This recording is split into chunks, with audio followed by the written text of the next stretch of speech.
Welcome to GSBA Rapid Response, giving you the opportunity to ask questions with live answers.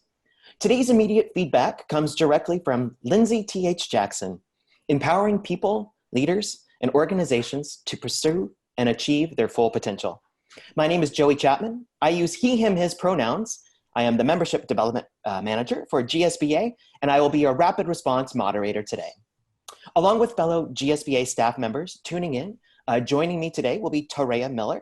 Torea uses she, her, hers pronouns and is the GSBA Membership and Programs Manager. GSBA continues to follow Governor Inslee's stay home, stay healthy order. Because of this guideline, GSBA staff continues to practice physical distancing, working remotely, while staying socially connected, meeting your needs with our GSBA up-to-date COVID-19 emergency resource page and our GSBA rapid response. So how will rapid response work for you? This week's rapid response will actually have a slightly different approach. Along with our invited guest, Lindsey T.H. Jackson, during the hour, we have invited 3 GSBA members to join in on the conversation. Together, we will all explore the mental, physical, and emotional impacts COVID-19 has had on their business. We are broadcasting today on Zoom and Facebook Live, so do feel free to use the Q&A box or the comment section on Facebook Live. We encourage you to do that. That way we can stay connected. Our team will follow along, and at the end of the hour, with time permitting, we will take a moment to welcome those questions along with Lindsey. So right now, I would like to take this moment to welcome, it's my pleasure to welcome Lindsey T.H. Jackson. Hi, Lindsey. Good morning, Joey. Good morning, Torea. How are you?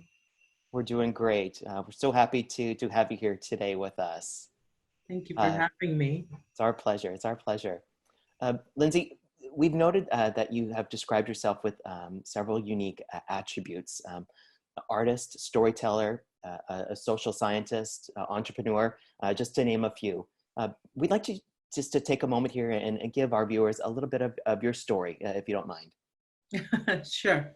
I think I've also been called fickle, which might describe all of the things that I've studied and that I dabble in. But essentially, it all boils down to there's a study that is growing around the world and a group that is growing around the world that call themselves or go by the name of human potentialist. And the idea here is to inspire and do the work both within ourselves and to inspire and empower individuals and organizations and community groups to also do the work to move towards their greatest human potential. And so for me, that has shown up as different opportunities to work in different countries, to learn and study all around the world, also to take those learnings and interpret them through writing, performance, film, research, and teaching. So, you know, I find that when you've got a great message and something that you're passionate about, you try any possible way to get that out. And for me, that shows up in many different ways: companies, as well as my work in schools. Yeah, so I feel very blessed. I'm sure a lot of us are eager to once again explore our own potentials. You know, I'm sure we all have the potentials that we have currently right now that we're taking on new directions from our homes, our home offices. And I know that most of us are very eager to be able to continue once we step a foot back outside. I wanted to talk a little bit about your method. It's noted on your website that your teaching methodology is rooted within Enneagram of personality types. Could you share more about what an Enneagram type is and how this method actually works with your practice? Sure. Only though, Joey, if you're willing to share your Enneagram type later. Of course, of course. Do you accept this challenge I've given you? Yes, so the Enneagram is a very ancient image that we've seen show up throughout history. More recently, sort of the past 100 years, we've started to apply it to psychological constructs and then later into organizational development and leadership development constructs. But to boil it all down, the Enneagram is a 9-point star. So Ennea meaning 9, gram meaning picture. And it's a 9-pointed star that is encased within a circle. And those 9 points point to 9 different personalities or 9 different egoic drives. And what we can distill down from the Enneagram is one's lens of how they view the world. And the most powerful thing about that, the first lesson that we can take from the Enneagram is how I view the world is not necessarily how you view the world. And so that very much there can be an argument about the color of the grass or the sun, that really at our deepest core, we have very different ideas about how the world works, about how we make meaning, about how we earn love, about success and fear.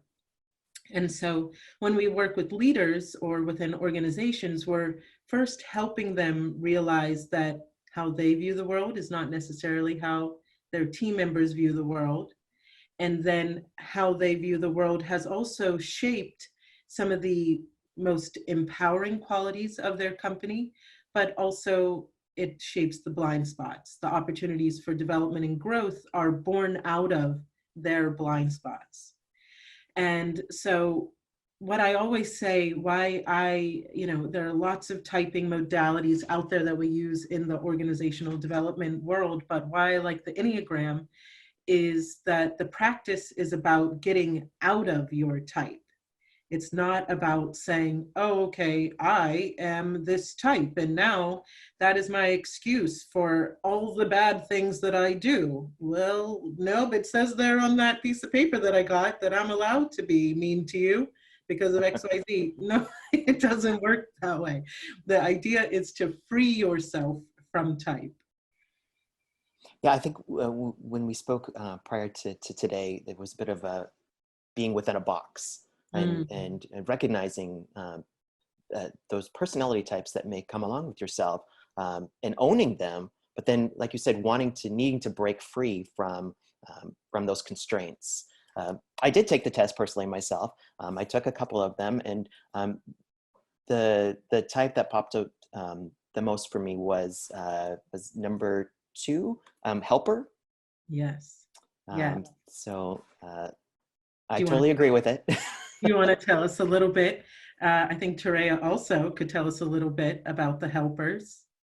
I'm sure she could. Yes, definitely working very closely with Terea. She is truly always there and ready and eager to assist. What I found, with the helper, being warm and generous, and but also a worrier as well, and wanting to make sure that others are there to feel your love and feel your help, your assistance.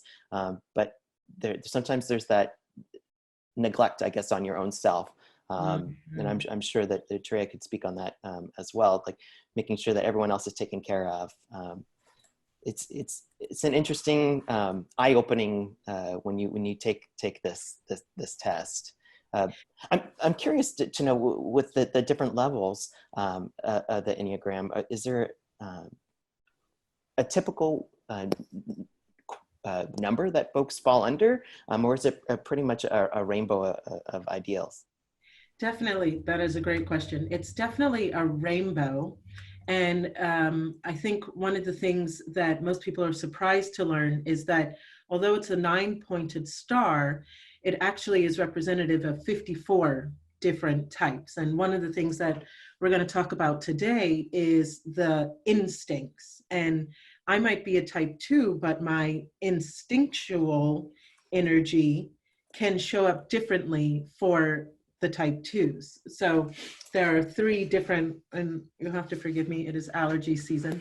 There are 3 different instincts for each of the types. just like the type can be influenced by the wings, which are the types that sit on either side. But what is important to know is that, for example, if I can use an example, the type 2, the virtue of the type 2 is this innate ability to see opportunities for help. It's almost like an organic response. They go to a party and they're the first one asking the host, what can I put out there? What can I clean up?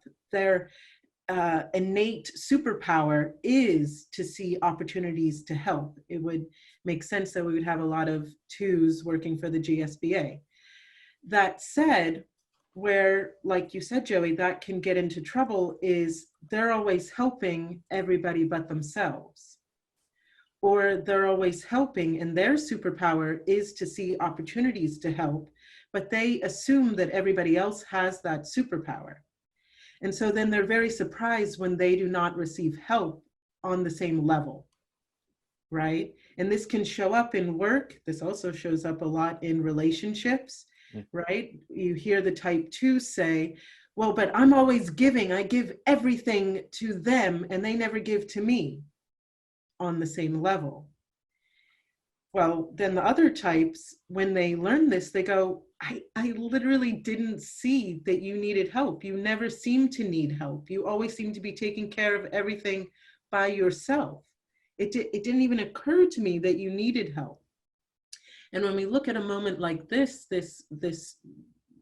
moment that we are all collectively experiencing, I have my type 2 saying, I'm so surprised that nobody's calling me and asking me what help I need through this. What help do I need for my business? What help do I need personally to navigate this? They're all expecting me to just help them. Meanwhile, I'm feeling scared myself.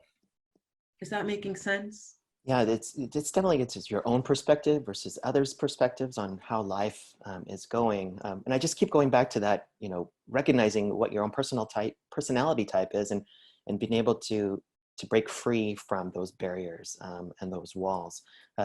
You did bring up, you know, the situation at hand, you know, that is happening to all of us right now. That's, you know, the lack of a better word is relatively traumatic that we're all sharing at this time. You know, COVID-19 has impacted all of us.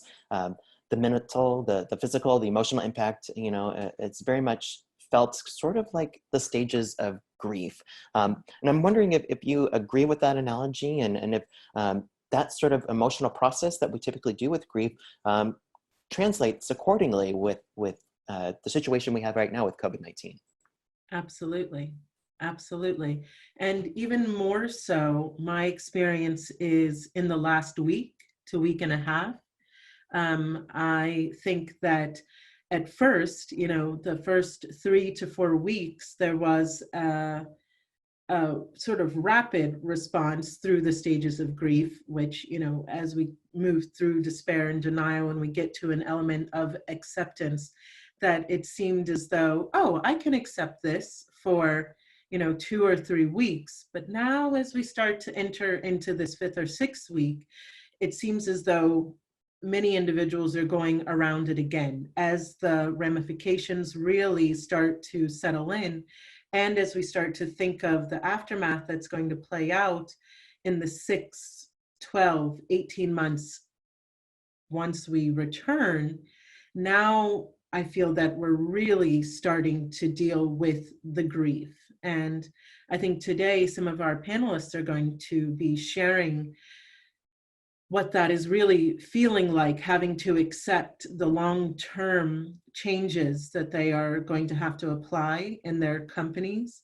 And I think that, you know, if there are viewers, listeners out there now, you know, raise your virtual hand if you can relate to this idea of you sort of started to work yourself through the grief process and get to an acceptance of what you thought 2 to 3 weeks of being away from work might result in. And now, as that's really being extended, what that really feels like, what that processing really feels like as we attempt to navigate this, not only for ourselves, but for our team members, for the, sales goals and everything that we had set for 2020. I mean, I don't know, even for myself, my experience was there was something about the shape of 2020, just even writing it, that I thought, this is going to be the year. Right. This is such a, it's circular, and, my birth date has twos all in it. I really had convinced myself that this was going to be this year of this big growth in my company. And as the grief for myself even settled in around having to transition through what I thought would be the plan, we all have the plan, and now accepting what is, I think it's very, very important to honor that if you're feeling that, it is right, it is correct. I think this is a wonderful opportunity to transition, to continue this discussion around self-care within the pandemic with our small business owners. So what I would love to do is toss it over to Terea to take a second to go ahead and introduce our 3 GSBA member panelists joining us today. Absolutely. Thank you, Joey. And today joining us on our panel is Donna Moodie. She's the owner of Marjorie Restaurant and an executive director of the Capitol Hill EcoDistrict. We also have Christy, Lillian, Opal. She's an owner of Laughing Buddha Tattoo and Body Piercing and Bright Tattoo Aftercare. And closing up our panel is Zach Cooper, founder and owner of Cooper's Optique in Uptown. Thank you, Terea. Lindsey, we're going to go ahead and just go and turn this portion of the hour over to you and our 3 panelists to engage on this journey together. Thank you. Good morning, Donna, Zach, and Christy. Good morning. Good to see you again. Happy Tuesday. Thanks. And you too. Let's take a breath together. Yeah. So for everyone listening, I've had an opportunity to connect with Donna, Zach, and Christy beforehand. And normally when we do panel work, and if we were all in the space together live, I would ask that you really send your attention and your energy towards our panelists and make a space for them. And I know that we're meeting virtually, but I would ask for your same attention and your same willingness to be present here. These are members of our community, and especially members of our GSBA community, who are stepping up to be brave enough to share what they are going through during this journey. And I think at all times that bravery should be recognized and supported. So I would encourage you to put down the cell phones. If, like me, you have little kiddos around you that you're homeschooling, tuck them up inside your arms so they can also see the face of bravery within our community. Donna. Yes. Hi. Hi. Tell us a little bit about what yesterday looked like for you. Yesterday, good question. Start of a new week. A little bit of thought about working with Capitol Hill Housing and some initiatives and campaigns to get food to people in need. All the while having a restaurant that is temporarily closed and kind of considering what the future of that looks like. Taking a moment to be grateful and also acknowledging a little bit of sadness. Can you tell us a little bit more about the sadness? Yeah, I have a very familial type business, and I have a lot of employees that I haven't, seen physically. We have gotten together on Zoom. So there's a missing of them, a missing of our regular customers. We really have quite a close relationship with so many people. I really consider us a community restaurant.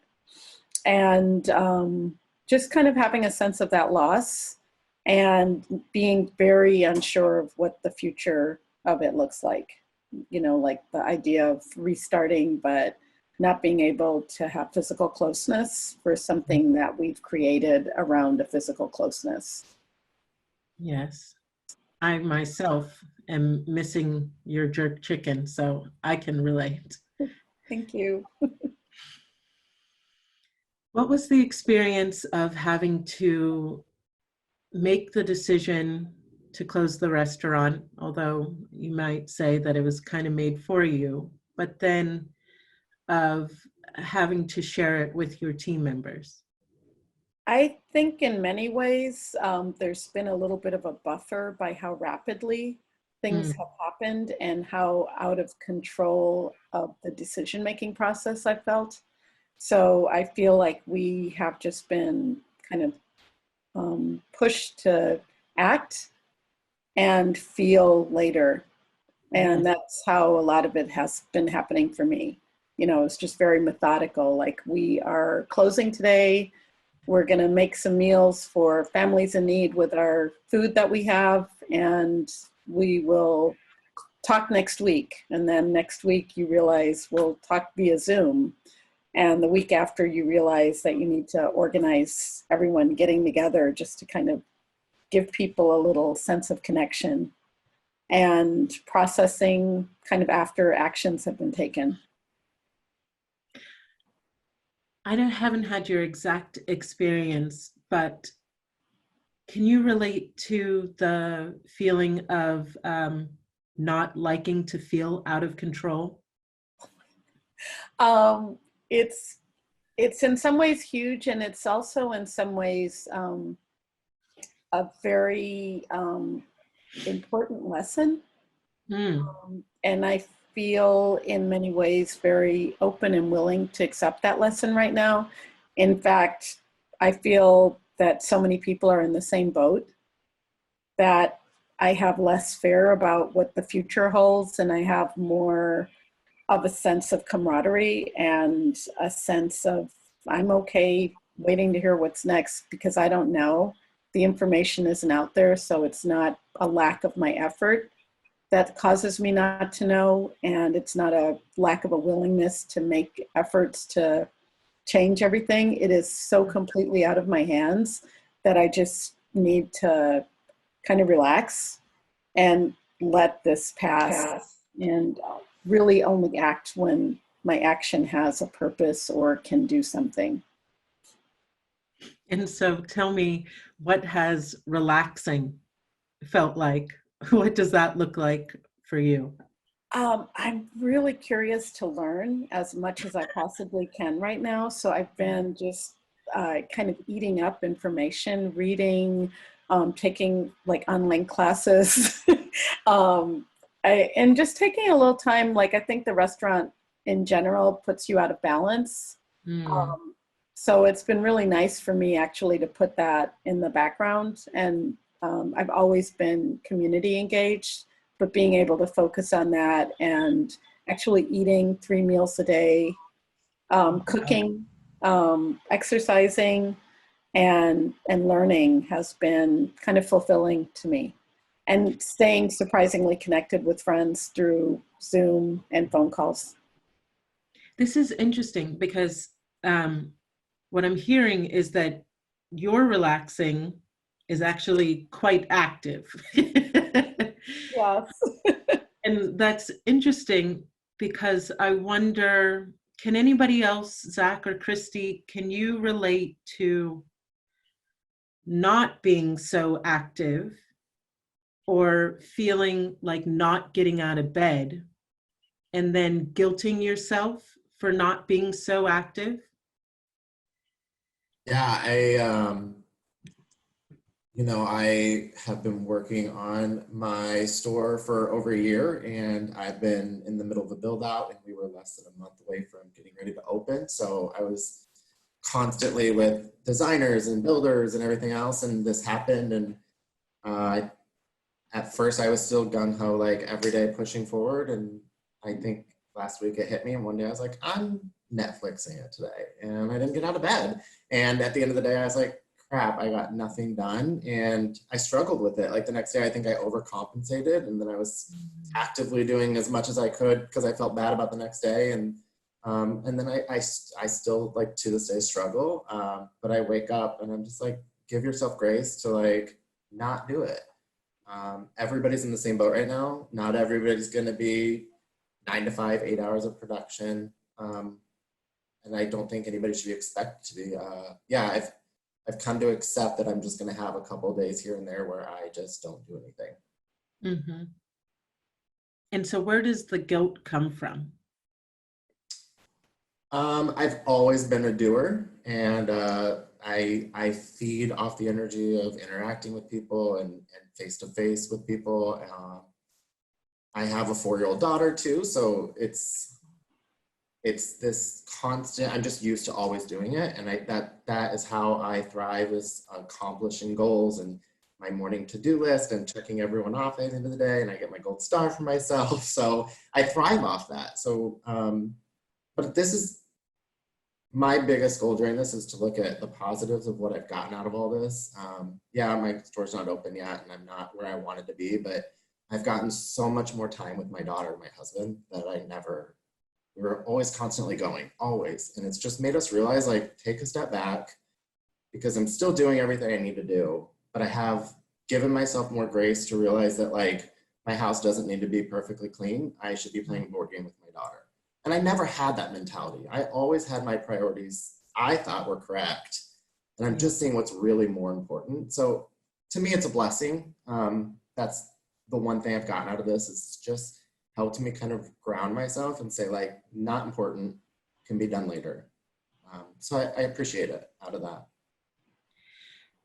Because Zach, you had quite a journey leading up to finally being about to open your I'm going to say branch, your first branch, because I know it'll be multiple branches one day. And I wore my smart people glasses for you today, Zach.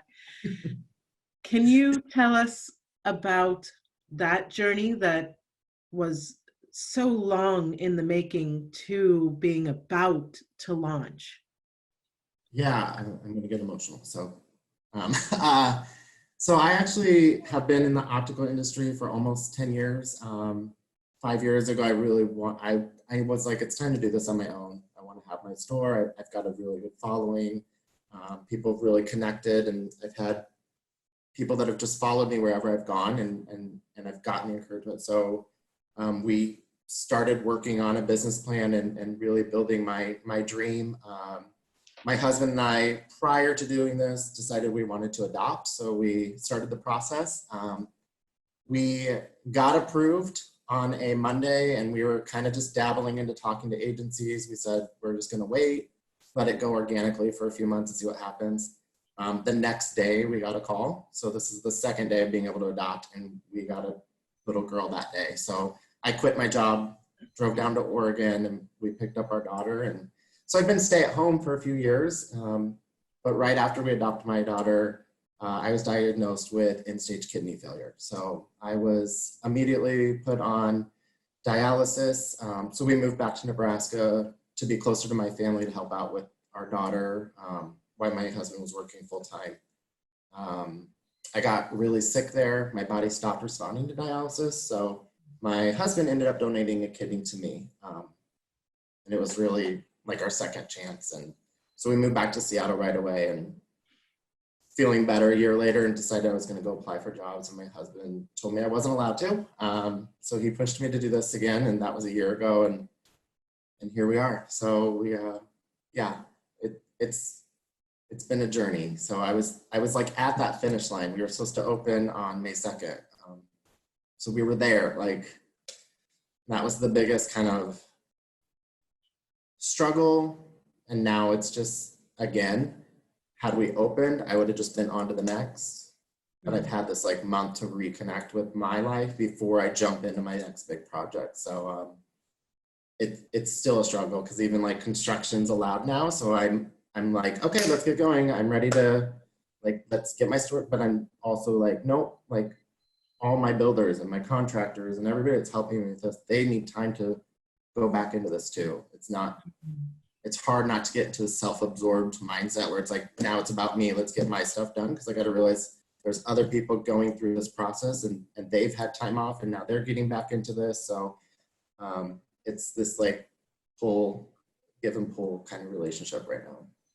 Yes, yes. Thank you for that. Christy, my darling, did one of your shops close just yesterday? Yeah, over the last couple of weeks, I've been slowly watching the savings at that studio dwindle. I thought I had 3 months worth of expenses saved, but then unexpected expenses hit. I also didn't do those calculations correctly, and I realized I had 1 month of rent left. And I'm really, really grateful because my store just moved into a new location that's 4,000 square feet and has huge rooms for the tattooers and the piercers. So I had to strategize about what we would be able to do. And I realized that I could move all of my tattooers from Damask Tattoo and all of my receptionists over to Laughing Buddha and close that store. So I opened Damask Tattoo in 2009. That was my first business. And it was just me working there in a little 600 square foot space. And we were able to expand twice. And we just had our 10-year anniversary party. And now I have to close it.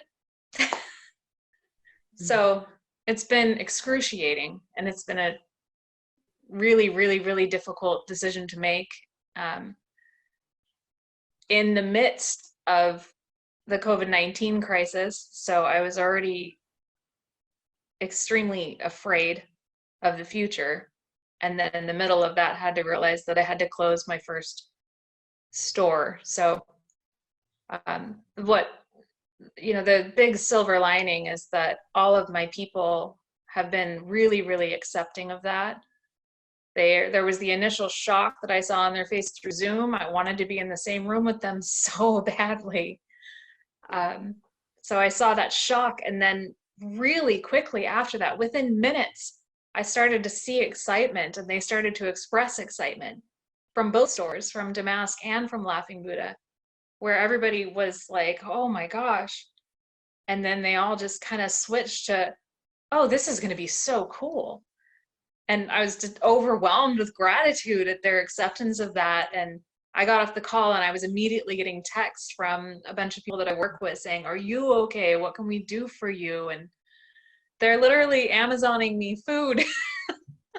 I'm getting surprise packages of like potato chips and chocolate. And so I'm really, really grateful for the people that I work with, but it has certainly been, I think, like a lot of other business owners, an identity crisis, because I kind of define myself by what I do. And I've been in the tattoo industry for 21 years, I think it is now.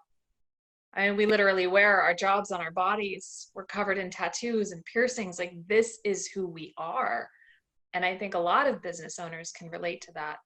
And the identity crisis that you go through, especially when it's ripped away in one day. Yes. You know, we were fine. And then one day it was dictated to us that we had to close. And I agree with that decision. Don't get me wrong. But yeah, I think that it's a huge identity crisis for a lot of people. Tell me more about that. I believe right now you identify as a 3 on the Enneagram, and the belief of the 3 is that love or attention or value is earned through their success and their achievements. And so what is that identity crisis when here, visibly, it looks as though other people can see a failure, which I put in quotes. What's that like? I've gotten so much support from everyone that if anybody does see it as a failure, they haven't told me that, thankfully. I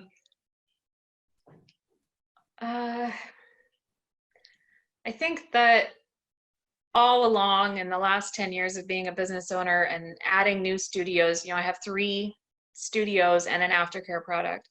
And all along, I have been telling myself that I wasn't identifying through my achievements. But once all of that was gone, it was certainly a breathtaking, eye-opening realization that, oh yeah, I definitely saw my value in my businesses. And now that that's gone, and my main mission is to create amazing jobs in the tattoo and body piercing industry, because there aren't a lot of good jobs. They're often categorized as independent contractors, and they're told that they're on their own. And so I wanted all my people to be employees, to have those protections. And I added health insurance to all 3 studios this year. It was one of my proudest moments. And then I had to cancel health insurance when this happened, and strip that away from my employees at the time when they might need it the most. So I feel like I've had to reconnect with myself. I also have not been around another living person I haven't been in the same room with another human in weeks. And so I've also had to learn about touch starvation, which I didn't even know was a thing. And so I had somebody, a therapist on Facebook, reach out and tell me about, doing self-massage and yoga and all of this stuff.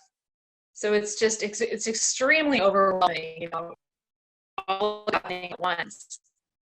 And I feel like I'm doing okay with it, and I still have big projects to work on. So my achiever status can be fed in that way. I still am setting up the Laughing Buddha space, because we just moved a couple days before the closure. And now I also have to pack up and move Damask tattoos. So I still have a lot to do, but I'm allowing myself to feel deeply. And when I'm at one of the locations working by myself and I get overwhelmed, I'm able to say, you know what, it's time to go home. It's okay that you were only here for a couple hours today and you planned on being here all day long and finishing everything. Like, go home. And so I do. I allow myself to do that and sing at the top of my lungs in my car on the way home to try to get some of that energy out. But yeah, it's really, really difficult. Like, I don't want to downplay how hard it is, but I have a lot of support, a lot of friends, and then the people that I work with are really, really helping me through it. Answer this question for me. Who are you without your successes, your achievements, and your shops? Well, it's difficult because I'm literally in the process of learning that. But I also survived about, I think it was 12 years ago. I had the flesh-eating virus. And I almost died from that. I was in the ICU for, I think I was in the hospital for 7 weeks and had 9 surgeries and was very near death. And remember the doctors coming in and telling me, tomorrow we're taking your leg from the hip. I still have both my legs. So I've survived incredible odds in the past, and confidence certainly comes from going through things and getting to the realization that you're able to survive things and you're strong enough. So it's just kind of a consistent process of reminding myself, like, this is a different kind of pain. I survived physical pain before, and now I'm surviving a tremendous amount of mental pain, but I can do this. Like, I'm strong enough. I've proven that in the past, and I have achieved a lot.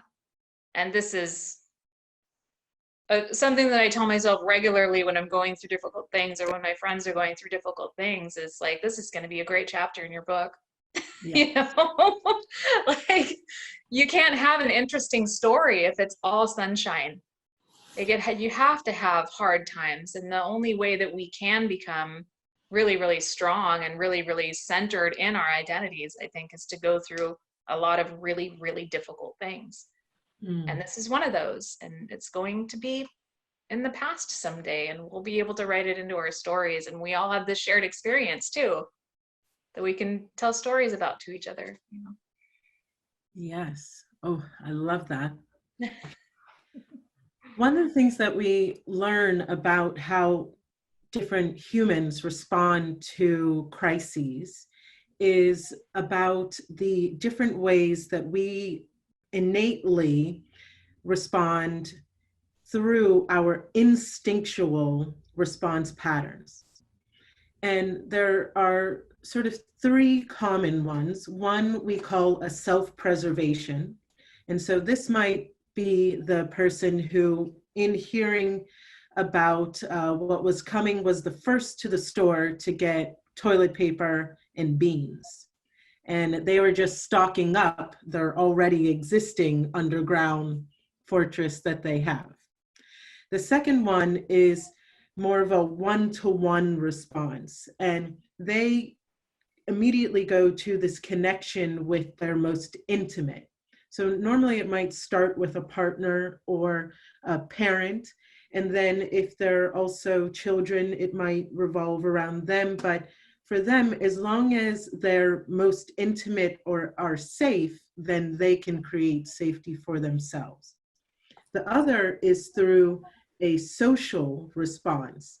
They immediately turn outward and create safety for themselves by being involved in helping to create solutions for the community.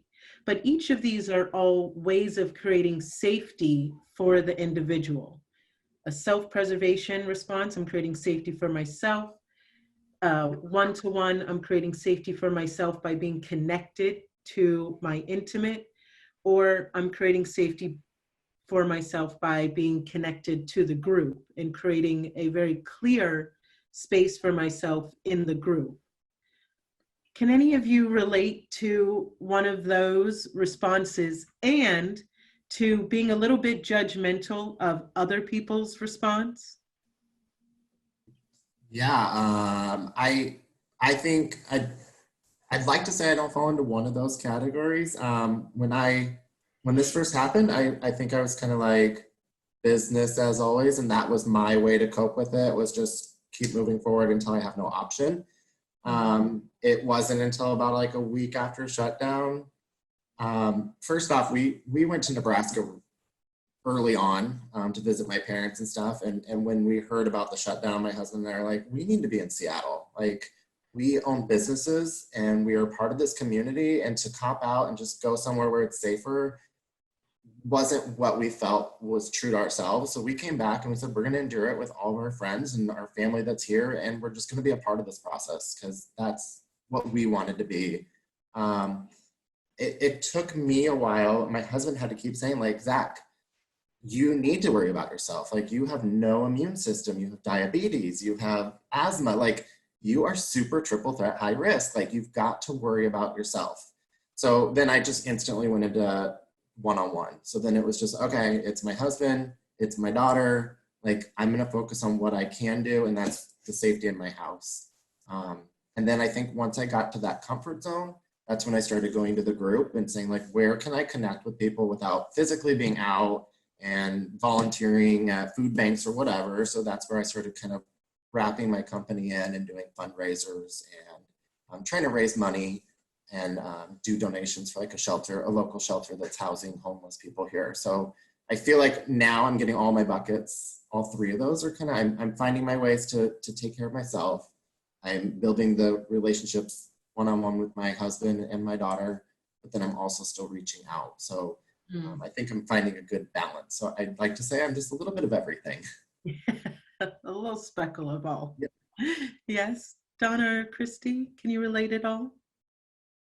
I would say also, and I found this when I was taking the test, that it was so hard to go with one or the other, because I feel that I'm so often a mix, and I feel like that there's a balance in my personality that creates that mix. So yeah, I have a lot of food at home because I always have a lot of food at home, not because I went and bulked up. And yes, I'm the first one calling my friends, like, you know, I've got extra flour, I've got extra beans if anyone needs them, because I buy in bulk just because I cook. And I have some one-on-one relationships, but I live by myself. So I've been trying to preserve those in the ways that are available to me, while doing some self-preservation, because I always feel like you want to take care of yourself to be a stronger support system to others. So there's no way that you can endlessly help people if you don't first take care of yourself and bring your best game to support others. So it's a constant state of balance. And, you know, I'm not particularly like a hoarder or looking out only for myself. I don't think I would feel comfortable going through life like that. But at the same time, you know, I do have some of the basic needs, but I often think about others that don't have them and think, how can I help them? Yes. And I ask because I'm also wondering a bit about, have you noticed with some of your team members a very different response to yours? And this is where we sometimes see conflict between leaders and their teams, is that, again, we're in our box. And we think, for example, I hear a lot of you saying that in your personal development, you've created tools to make sure that you don't rely on one dominant instinct. But have you had any experiences with one of your team members who is really having a very different response than you are? Christy, go ahead. Yeah, okay. I work with 29 other people between the 3 studios. So I'm seeing a little bit of how they're dealing with it, but of course I mean, it's a lot of private people. It's a lot of introverts that I work with. I did have a couple people reach out to me privately and express that they have underlying health conditions that they don't talk about, just to let me know that. On the Zoom calls, I've actually seen people drop off in the middle of the Zoom call, and I don't know what happened. And so I'm reeling, trying to figure out, like, did they just lose connection, or did they say something wrong? You know? I don't really know if anybody is having an extremely different reaction than I am, because I think they're all seeing how hard this is for me. So they don't want to trouble me with more, which kind of makes me sad, because I want to be there for them, you know. Yes.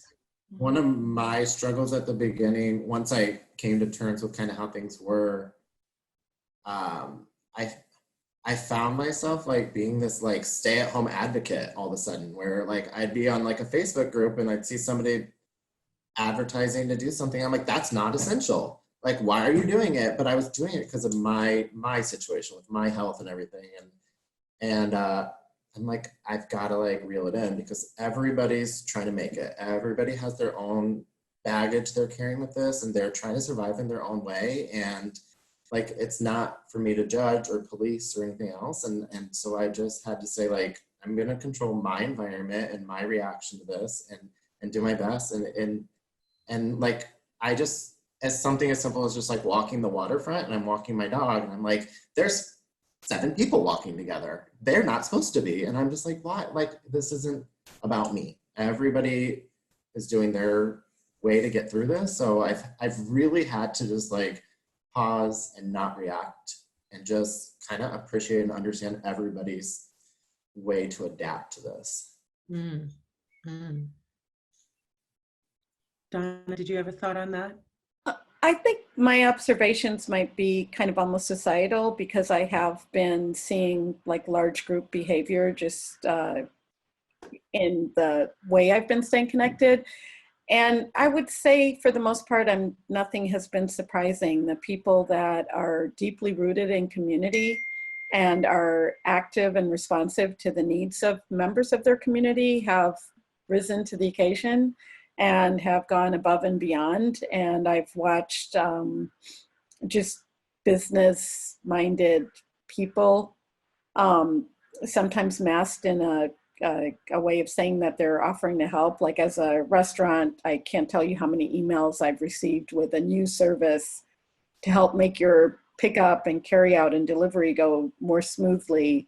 And I find that a little surprising, just in that it came up so quickly, and I appreciate innovation, but I just think right now restaurants are struggling so much. To think about getting one more dime from them seems criminal. And most restaurants that I know, instead of worrying about their income, have been basically creating community kitchens and feeding people. So it's kind of, it just feels hurtful to me to see someone consumed with trying to make an extra dollar from them. And where I work at Capitol Hill Housing, we've just been consumed with trying to preserve the integrity and the home for people that are residents, as well as like jumping into a community sense of trying to keep people connected and trying to offer ways to connect and promote small businesses so that they feel like they can come back when this is all over, and just trying to think of ways to let the community know that we support them and we want to help when this is over. So I feel like I've been able to see the full gamut, and mostly feel that when you're doing something good, you just feel better about yourself and your community. And it makes it so much easier to get up and deal with this, this whole situation, this whole like kind of big mess, if you can at least have a sense of integrity when you look at yourself in the mirror, when you put your feet on the floor, when you get out of bed. And I feel like that's our biggest strength. And I definitely, just listening to the other people on the panel and kind of following your work newly as I entered this panel, I just feel like that's who I surround myself around, and that's what makes me feel better. Mm. You're making me think. I know we're going to be continuing these sessions, and we'll have to do a session, Donna, on the guilt around still selling in this moment, and how do you do business ethically throughout this. I think that is a great topic that we should delve into. Donna, Zach, Christy, I'm virtually mind melding and like hugging you right now. Thank you so much for opening your hearts and your minds and your mouths to share this story with our community. I'd like to open it up now to hear from those who are listening, because they might have specific questions for each of you or for me. Tareya, Joey, can you help us in order to hear from our attendees today? Any questions they might have? Of course. Let's get back here online. Here we are. That was just an amazing 30 minutes to be able to be a part of. Thank you so much, you all. We do have a question in the life around COVID. Our life hasn't stopped, particularly with health and home and our strive for happiness that we have typically been going through, to meet those needs. What are some of your general thoughts as we juggle our emotional priorities between what we knew 2 months ago and what we know today? This is, again, we need a lot of time for this. In terms of our emotional health, without going too big picture, I think one of the first lessons that I often work with leaders to understand, and I think all three of our panelists shared this in their own words, is that control is a myth. the idea that we have control. I love this scene. I always joke about it in the movie Evan Almighty. I'm sorry, I know it's like a B movie, but Morgan Freeman is playing God, and I think like Steve Carell is Noah. And Steve Carell's character says to Morgan Freeman's character, "But it's not in my plan." And Morgan Freeman just burst out laughing, you know, as God, and he's like, "I love you humans when you talk about your plan." Having owned multiple companies myself across multiple continents, one thing I know for sure is that our plan is a great thing to put on paper and to have as a target out there, and yet it's going to be winding and moving like this. And so I tell you that to say that the first emotional, spiritual, mental practice that you can do is to begin the deeper work of releasing the idea that you have control. That you have control of this time in history, that you have control of your company, that you have control of your team members. Once you release that, then as a leader, you begin to develop this wonderful innate skill for pivoting. Okay, when we talk about pivoting in the sort of in the world of agile thinking and of startups, what we're really talking about is a skill to be almost like an artist. And as a leader, I want to encourage you, invite you to always think of your work, your company as your art.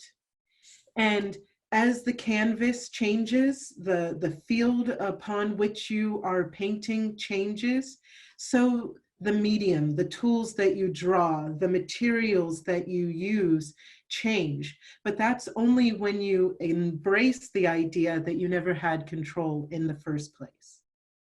And so with 1 month out, what I would invite you to do is to create a plan based on what you know now.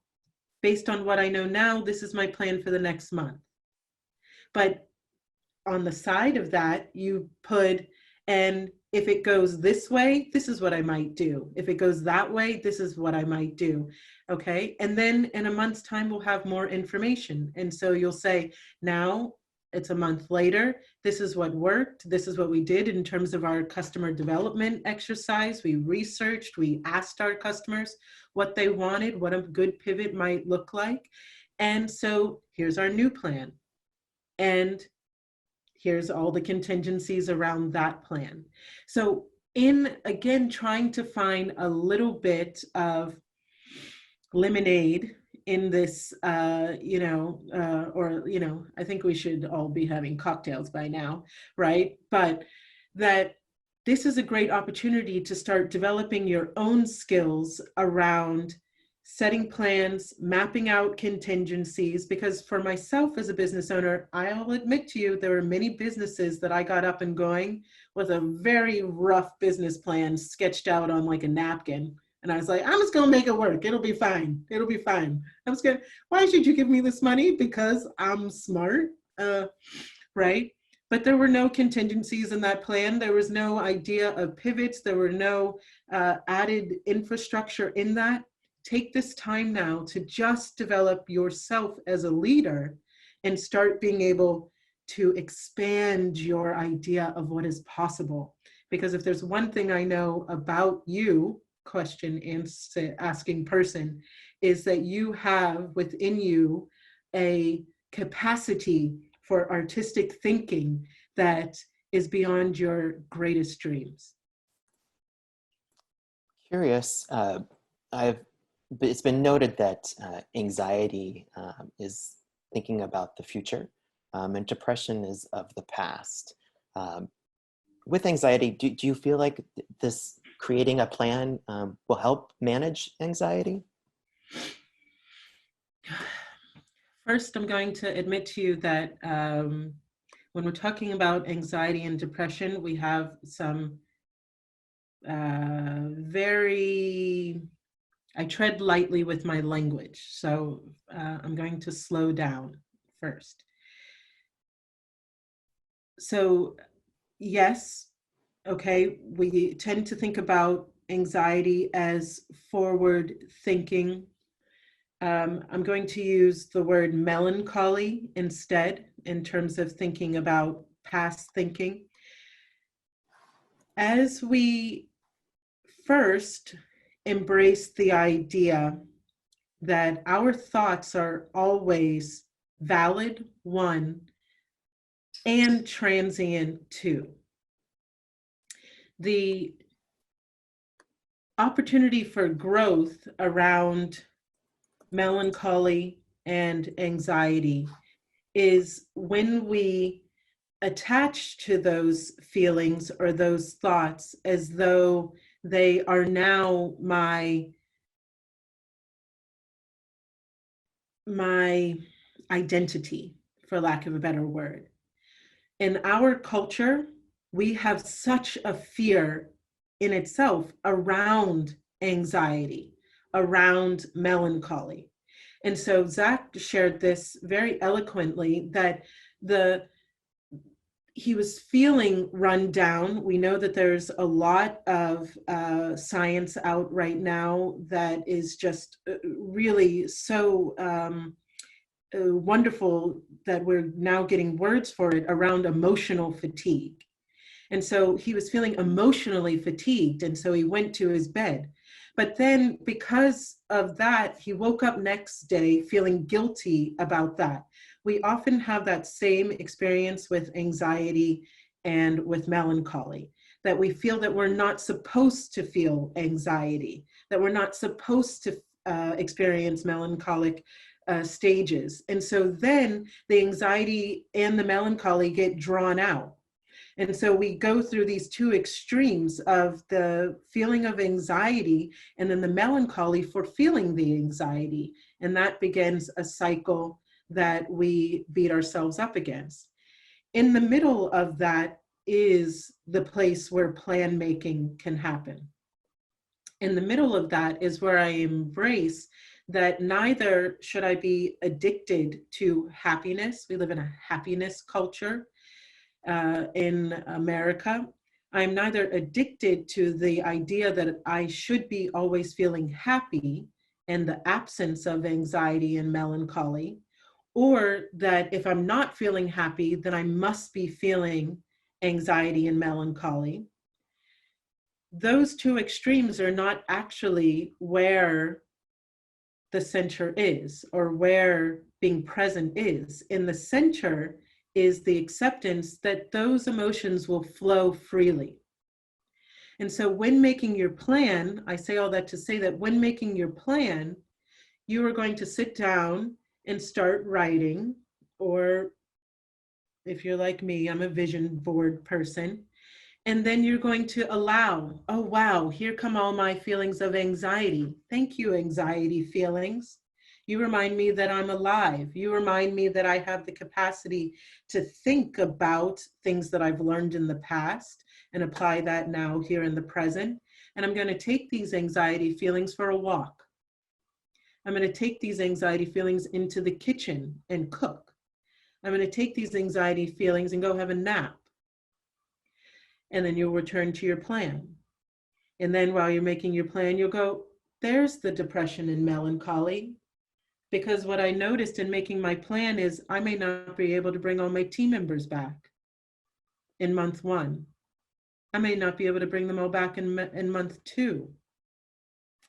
Thank you, melancholy and depression. I feel you, I experience you, I invite you in, because you know what? I have a loving heart and I love my team and I'm sad for my team. And so you take your melancholy and your depression for a walk. You take them to the kitchen and you cook. You take them for a nap, and then you come back to your plan. Does that make sense? It does. Thank you. The presence and recognizing and adjusting to follow your heart and your head. It's what I read into it for sure.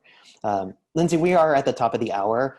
This has been an amazing session. I do want to give you one final moment to share any additional words you might like to with all the folks joining us today on Zoom and Facebook Live. I just want to say that Donna and Zach and Christy are representative of our community. And as we watch how they are pivoting, embracing, feeling, slowing down, speeding up, we each have that human potential within all of us. And so if you are struggling right now to tap in to that human potential within yourselves, if you are feeling as though you do not have the support structures in place that Donna, Zach, and Christy shared that they have, you actually do. The GSBA is here to support you. We are going to be meeting once a week starting May 7th so that we can come together. Joey Torrea and myself are going to continue to support you, champion you, hold space for you, cry with you. I would say take a nap with you, but first time, maybe on the May 7th call, okay? But we are here for you. You are not alone. And you will understand your potential as a leader and within your company on the outside of this. Thank you so much. You know, on behalf of GSBA, we want to thank everybody for joining today. Special thanks to you, Lindsey, for sharing your strategies during COVID-19, and our 3 GSBA member panelists as well, Donna, Christy, and Zach. Thank you all so much. As Lindsey stated, we are really excited to announce that Lindsey will be returning in our new web series, Keeping It Real with GSBA and Lindsey T.H. Jackson. This series will launch Thursday, May 7th at 10 a.m. For GSBA members, and then alternating on a weekly basis with a focus on our Capitol Hill Business Alliance members. GSBA members, if you have any questions, always feel free to reach out to the GSBA membership team. We are here to help you. We want to make sure that we have those answers that everybody's searching for in today. You can also visit our GSBA online guide and directory to find a full list of members ready to connect with you as well. Our next GSBA Rapid Response will happen Tuesday, May 5th at 10 a.m. Our special guest will be Nicole Denamer of Sustainable Strategies, supporting health and wellness while working from home. So until then, stay home and stay healthy.